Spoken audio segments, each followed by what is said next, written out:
There is a map that defines how most people see the world. It shows borders, nations, and oceans. It tells us where power is supposed to live, but that map is incomplete. In the modern world, power does not follow borders, it follows something else. Something hidden, yet physical.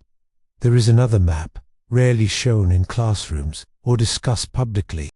A map made of cables, data centers, and infrastructure shaping the digital world. This hidden map quietly determines how information moves, how money flows, and how technology spreads.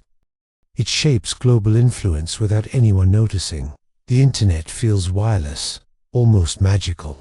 Messages travel instantly, and videos load in seconds.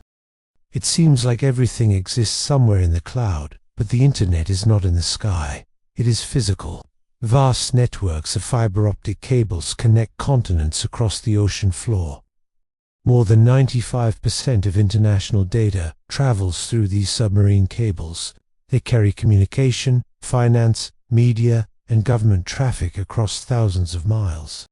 If drawn on a map, thick lines would cross the Atlantic and Pacific. Dense clusters would appear around North America, Europe, and East Asia. Some routes become choke points, narrow regions where huge amounts of global data pass through every second. These locations quietly gain strategic importance. The Strait of Malacca is one example, a narrow passage linking major economies. Multiple cables pass through, connecting Asia to the rest of the world. Another corridor runs through the Suez region, linking Europe and Asia. These are not just shipping routes. They are digital arteries powering the modern world. Cables eventually reach land through landing stations, physical facilities connecting oceans to continents.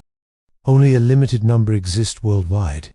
Cities like Singapore, Tokyo, Marseille, and New York serve as major gateways. Vast amounts of global internet traffic pass through these locations every day. Once data reaches land, it flows into data centers. Massive buildings filled with servers processing and storing the world's information. For billions of users, some data centers consume electricity equal to small towns. These facilities operate quietly, yet power much of the modern internet infrastructure. Infrastructure clusters form in certain regions. Northern Virginia hosts one of the largest concentrations of data centers in the world. Parts of Ireland, the Netherlands, and Singapore also became major digital hubs. Geography begins to shape connectivity and influence. Another layer emerges with cloud computing. Many websites, applications, and services rely on shared infrastructure managed in large distributed networks. This creates dependency on physical locations. Digital services may appear global, but they rely on specific buildings and networks to function. Internet exchange points form additional nodes. These locations allow networks to connect directly, improving speed and efficiency.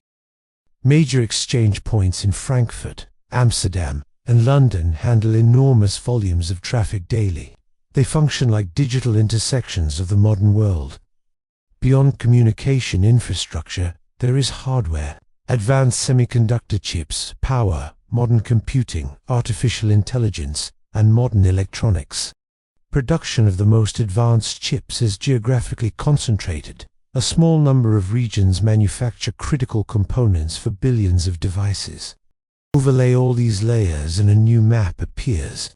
Cables, data centers, exchange points, and manufacturing hubs reveal a hidden structure of global power. This map looks very different from political borders.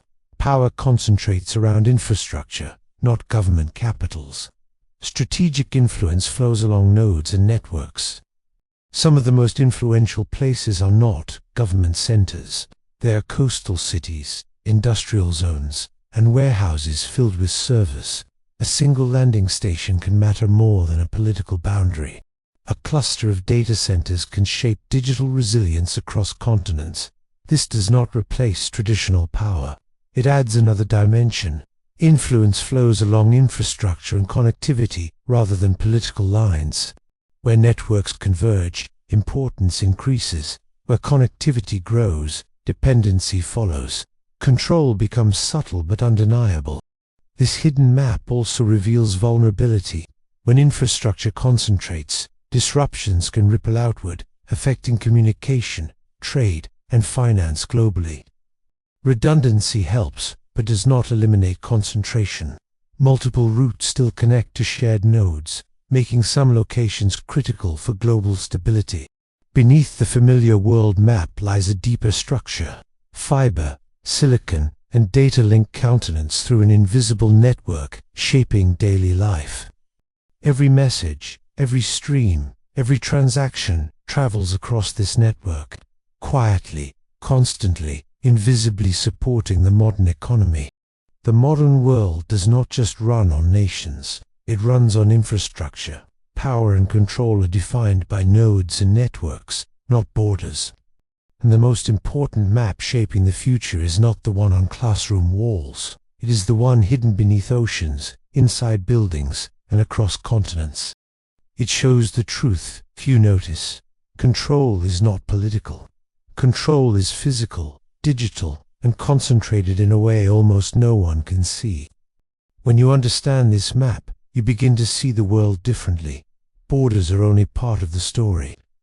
Real power lies in connectivity. This is the map that governments don't show you, and until you see it, the forces shaping the world remain invisible.